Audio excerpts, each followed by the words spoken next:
ഡൊബ്രി Dan friends. അപ്പോൾ നമ്മൾ ഇരിക്കുന്നത് ചെക്ക് യൂണിവേഴ്സിറ്റി ഓഫ് ലൈഫ് സയൻസിൻ്റെ ഫ്രണ്ടിലാണ്, അതായത് CZUവിൻ്റെ.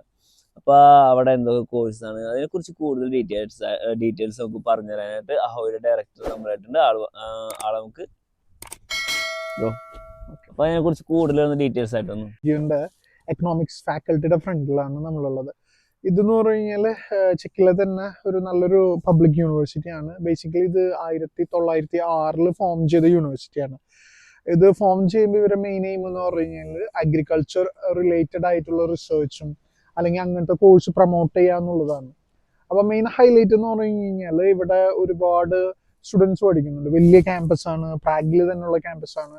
ഒരുപാട് ഇന്ത്യൻ, ബംഗ്ലാദേശി, നേപ്പാളി, അതായത് മൾട്ടി ഡൈവേഴ്സ് ആയിട്ടുള്ള ആളുകൾ പഠിക്കുന്ന ഒരു യൂണിവേഴ്സിറ്റിയാണ്. അപ്പോൾ അതിന് മെയിൻ ആയിട്ടുള്ള റീസൺ എന്ന് പറഞ്ഞു കഴിഞ്ഞാൽ ഇവിടെ ട്യൂഷൻ ഫീസ് ഭയങ്കര അഫോർഡബിൾ ആണ്. അതായത് 350 euros മുതലാണ് ഇവിടുത്തെ ട്യൂഷൻ ഫീസ് സ്റ്റാർട്ട് ചെയ്യുന്നത്. പിന്നെ അതുപോലെ മോറോവർ ഇവിടുത്തെ ഫാക്കൽറ്റീസ് ഒക്കെ നല്ല പേര് കേട്ട ഫാക്കൽറ്റീസും കൂടിയാണ്. ഇവിടുത്തെ കോഴ്സ് എന്നൊക്കെ പറഞ്ഞു കഴിഞ്ഞാൽ ഒരു 100 പ്രോഗ്രാംസ് ഉണ്ട്. അതിൽ തന്നെ ഒരു 60 പ്രോഗ്രാംസ് ഇംഗ്ലീഷിലാണ്.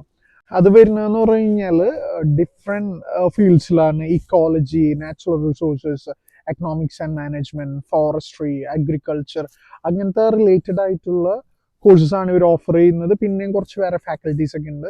അപ്പോൾ എന്തുകൊണ്ടും നല്ലൊരു യൂണിവേഴ്സിറ്റിയാണ് കുട്ടികൾക്ക് ഇവിടെ പഠിക്കാനായാലും. അഹോയ് ഇത് മുമ്പ് വരെയായിട്ട് നമ്മൾ അസോസിയേറ്റ് ചെയ്തിരുന്നു. പിന്നെ നമ്മൾ ഇത് ഡ്രോപ്പ് ചെയ്തിരുന്നു യൂണിവേഴ്സിറ്റി. കാരണം എന്ന് പറഞ്ഞു കഴിഞ്ഞാൽ ഇവിടെ അക്കോമഡേഷൻ്റെ കുറച്ച് പ്രശ്നങ്ങൾ ഇന്ത്യൻ സ്റ്റുഡൻസിന് വന്നിരുന്നു. അപ്പോൾ ഇപ്പോൾ അഹോയ് ഇത് റീസ്റ്റാർട്ട് ചെയ്യുന്നത് കാരണം എന്ന് പറഞ്ഞു കഴിഞ്ഞാൽ അഹോയ് സ്വന്തമായിട്ട് ഹോസ്റ്റൽ ഫെസിലിറ്റി പ്രാഗിൽ സ്റ്റാർട്ട് ചെയ്യുന്നു. അപ്പോൾ കുട്ടികൾക്കുള്ള അക്കോമഡേഷനൊക്കെ ആയാലും അഹോയ്ക്ക് പ്രൊവൈഡ് ചെയ്യാൻ പറ്റും. വേറെ അക്കോമഡേഷൻ്റെ പ്രശ്നങ്ങളോ കാര്യങ്ങളോ ഒന്നുമില്ല. പിന്നെ നമ്മൾ ഇവിടുത്തെ ഡയറക്റ്റ് ഫാക്കൽറ്റി കോർഡിനേറ്റേഴ്സിനായിട്ടാണ് നമ്മളിവിടെ ഡീൽ ചെയ്യുന്നത്. ഇന്റർനാഷണൽ സ്റ്റുഡൻറ് കോർഡിനേറ്റേഴ്സിനായിട്ടാണ് നമ്മൾ ഡീൽ ചെയ്യുന്നത്. അപ്പോൾ നമുക്ക് അഡ്മിഷൻ പ്രൊസീജിയർ ഒക്കെ ആയാലും കുറച്ചും കൂടി സ്മൂത്ത് ആയിട്ട് നമുക്ക് ഇവിടെ ചെയ്യാൻ പറ്റും. പിന്നെ അഹോയുടെ ടീം മെമ്പേഴ്സിലത്തെ 1-2 പേര് ഇവിടെ സീനിയേഴ്സ് ആയിട്ട് ഇവിടെ പഠിക്കുന്നുണ്ട്. അപ്പോൾ നമുക്ക് ക്യാമ്പസിലായാലും നമുക്ക് ഓൺ സപ്പോർട്ടും പരിപാടിയൊക്കെ നമുക്ക് ചെയ്യാൻ പറ്റും. അപ്പോൾ ഇവിടുത്തെ കോഴ്സുകൾ കാര്യങ്ങളൊക്കെ നമ്മൾ പഠിച്ചെന്ന് പറഞ്ഞാൽ ജോലി സാധ്യതകൾ കാര്യങ്ങളൊക്കെ എങ്ങനെയാണ്? ഇപ്പോൾ ജോലി സാധ്യതകളൊക്കെ പറ്റി ചോദിക്കുമ്പോൾ ഒബ്വിയസ്ലി ജോലി സാധ്യതകളുണ്ട്. കാരണം എന്ന് പറഞ്ഞു കഴിഞ്ഞാൽ 6000-ഓളം സ്റ്റുഡൻസ് ഇവിടെ പഠിക്കുന്നുണ്ട്. വർഷങ്ങളായിട്ട് ഇന്ത്യൻസും ബംഗ്ലാദേശീസും നേപ്പാളീസും, നമ്മളെ നിയറസ്റ്റ് ആയിട്ടുള്ള സ്ഥലങ്ങളാണ് ഞാൻ ലിസ്റ്റ് ഔട്ട് ചെയ്യുന്നത്. ത്രൂ ഔട്ട് ഏഷ്യ എന്നൊക്കെ ഒരുപാട് ആൾക്കാരുണ്ട്. 6000-ഓളം ഇന്റർനാഷണൽ സ്റ്റുഡൻസ് ഇവിടെ പഠിക്കുന്നുണ്ട്.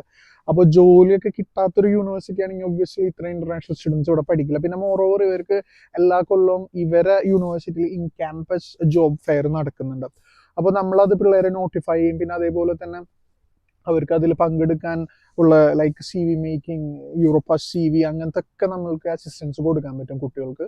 പിന്നെ മോറോവർ നമ്മൾ സ്റ്റഡി കോർഡിനേറ്റേഴ്സിനൊക്കെ കണക്റ്റഡ്. കാരണം ഈ യൂണിവേഴ്സിറ്റിയിലും ഇറാസ്മസ്+ സപ്പോർട്ട് ചെയ്യുന്നുണ്ട് സ്റ്റഡിയും ട്രെയിനിഷിപ്പും. അതിനൊക്കെ നമുക്ക് സ്റ്റുഡൻസിനെ ഹെൽപ്പ് ചെയ്യാൻ പറ്റും. അതിൽ കൂടിയൊക്കെ അവർക്ക് അത്യാവശ്യം പൈസ ഒക്കെ ഉണ്ടാക്കാൻ പറ്റും. മോറോവർ ഇപ്പോൾ ജോബിന്റെ കേസ് പറയുമ്പോൾ പ്രാഗ് ആയതുകൊണ്ട് ഇവിടെ കുറേ എംപ്ലോയ്മെന്റ് ഫെയർസ് ഒക്കെ നടക്കും. ഇപ്പോൾ ജോബ് സ്പിൻ, അപ്പോൾ അങ്ങനത്തെ പരിപാടികൾക്കൊക്കെ നമുക്ക് പിള്ളേരെ ഇൻഫോം ചെയ്ത് അവർക്ക് ഫ്രീ പാർട്ടിസിപ്പേഷൻ ഒക്കെ കൊടുക്കാൻ അഹോയ്ക്ക് പറ്റും. അപ്പോൾ എന്തുകൊണ്ടും ഒരു ജോലി സാധ്യതയും പൊട്ടൻഷ്യലും ഉള്ളതാണ്. പിന്നെ അഗ്രികൾച്ചർ ആയാലും ഇവിടെ ഗ്രോയിങ് ആണ്. ഇപ്പോൾ ഇവരെ എക്കോണമിയിലായാലും ഒരു ചെറിയ പെർസെൻറ്റേജ് ആണെങ്കിൽ പോലും കോൺട്രിബ്യൂട്ട് ചെയ്യുന്നുണ്ട്. പിന്നെ ഇന്നോവേറ്റീവ് ഫാമിംഗ്, അങ്ങനത്തെ ഒക്കെ കുറച്ച് ടെക്നോളജി യൂസ് ചെയ്തിട്ടുള്ള ഫാമിംഗ് ഒക്കെ ഇവിടെ ഭയങ്കരമായിട്ട് പ്രചാരം നേടിക്കൊണ്ടിരിക്കുകയാണ്. അപ്പോൾ അതിൽക്കൊക്കെ സാധ്യതകൾ ഉണ്ടാകും.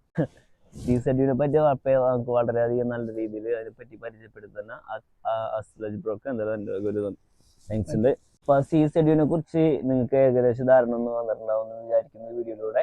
അപ്പോൾ ഇനി കൂടുതലായിട്ട് ഇതിനെ പറ്റി അറിയണമെന്നുണ്ടെങ്കിൽ നമ്മുടെ അഹോയ് കൺസൾട്ടൻസിനെ കോൺടാക്ട് ചെയ്യുക. അവരുടെ ഡീറ്റെയിൽസ് കാര്യങ്ങൾ ഡിസ്ക്രിപ്ഷനിലുണ്ട്.